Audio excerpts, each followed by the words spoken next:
SDPIയുമായുള്ള deal ആരോപണം പൂർണ്ണമായും തള്ളി മുഖ്യമന്ത്രി പിണറായി വിജയൻ. SDPIയുടെ പിന്തുണ തേടിയിട്ടില്ലെന്നും LDFുമായി യോജിപ്പില്ലാത്തവർ BJP ജയിക്കാതിരിക്കാൻ ഇടതു സ്ഥാനാർത്ഥികൾക്ക് വോട്ട് ചെയ്യുന്നത് ധാരണയുടെ ഭാഗമല്ലെന്നുമായിരുന്നു മുഖ്യമന്ത്രിയുടെ വിശദീകരണം.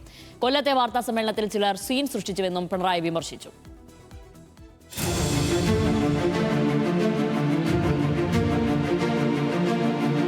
കഴിഞ്ഞ ദിവസങ്ങളിൽ SDPIയുമായുള്ള കൂടുതൽ ചോദ്യങ്ങളിൽ നിന്ന് ഒഴിഞ്ഞു മാറുകയും പ്രകോപിതനാകുകയും ചെയ്ത മുഖ്യമന്ത്രി സമയമെടുത്താണ് UDF ഉന്നയിക്കുന്ന ഡീൽ ആരോപണത്തിന് മറുപടി നൽകിയത്. SDPIയുടെ പിന്തുണ ആവശ്യപ്പെട്ടിട്ടില്ല. പിന്തുണ അറിയിച്ച് SDPI സമീപിച്ചിട്ടുമില്ല. നേമത്ത് V. ശിവൻകുട്ടി നേരിട്ട് വോട്ട് അഭ്യർത്ഥിച്ചിട്ടില്ലെന്നും മുഖ്യമന്ത്രി വിശദീകരിച്ചു. ഞങ്ങളെ LDFന് പുറത്തുള്ള ഇത്തരത്തിലുള്ള ഏതെങ്കിലും ഒരു കക്ഷിയുടെ പിന്തുണ വേണം എന്ന് പറഞ്ഞ് ഞങ്ങൾ സമീപിക്കുന്ന നില ഉണ്ടായിട്ടേയില്ല. ചില ആളുകൾ BJPയെ പരാജയപ്പെടുത്താൻ LDF ആണ് ശരിയായ രീതിയിൽ മുന്നിട്ടിറങ്ങിയത് എന്ന് കാണുമ്പോൾ LDFനെ സഹായിക്കാൻ തയ്യാറായിട്ടുണ്ടാകും. അതേതെങ്കിലും ഒരു കരാറിൻ്റെ ഭാഗമല്ല, ഏതെങ്കിലും ധാരണയുടെ ഭാഗമല്ല.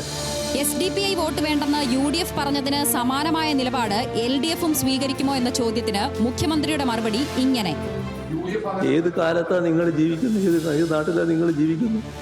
ഏതെങ്കിലും കാര്യങ്ങൾ പറയാൻ വേണ്ടി വസ്തുതകളാകെ മറച്ചു വെച്ച് പറയലാണ്. എന്തായിരുന്നു അവർ സ്വീകരിച്ച നിലപാട്? എത്ര കണ്ട ഒത്ത ചങ്ങാതിമാരായിട്ടായിരുന്നു അവർ നടന്നത്? മറന്നുപോയോ? നിങ്ങളും മറന്നുപോയോ? കൊല്ലത്തെ വാർത്താ സമ്മേളന വിവാദത്തിലും മുഖ്യമന്ത്രി മറുപടി നൽകി. ബഹളത്തിന് തയ്യാറായി കുറച്ച് ആളുകൾ വരുന്നത് കുറച്ച് ദിവസമായി കാണുന്ന പ്രവണതയെന്നും മുഖ്യമന്ത്രി വിമർശിച്ചു. കുറച്ച് ദിവസമായിട്ട് കാണുന്ന ഒരു പ്രവണതയുണ്ട്. ചില ആൾക്കാർ ബഹളത്തിന് തയ്യാറായിട്ട് വരുന്നൊരു മട്ട് കാണാനുണ്ടായിരുന്നു. ഇതൊരു പുതിയ അനുഭവമാണ്. എങ്ങനെ കാര്യങ്ങൾ വക്രീകരിക്കാൻ തയ്യാറാകുന്നു എന്നുള്ളതിൻ്റെ ഒരു തെളിവ് കൂടിയാണ്. രാഹുൽ ഗാന്ധി മുതൽ സംസ്ഥാന നേതാക്കൾ വരെ ഡീൽ ആരോപണം ആവർത്തിക്കുമ്പോൾ ഡീലിനെ കുറിച്ച് അറിയില്ലെന്നായിരുന്നു AICC പ്രവർത്തക സമിതി അംഗം AK ആന്റണിയുടെ പ്രതികരണം. എന്നാൽ നേമത്ത് പരസ്യമായി LDF വോട്ട് വാങ്ങുന്നുണ്ടെന്ന് AK ആന്റണിയും ആരോപിച്ചു.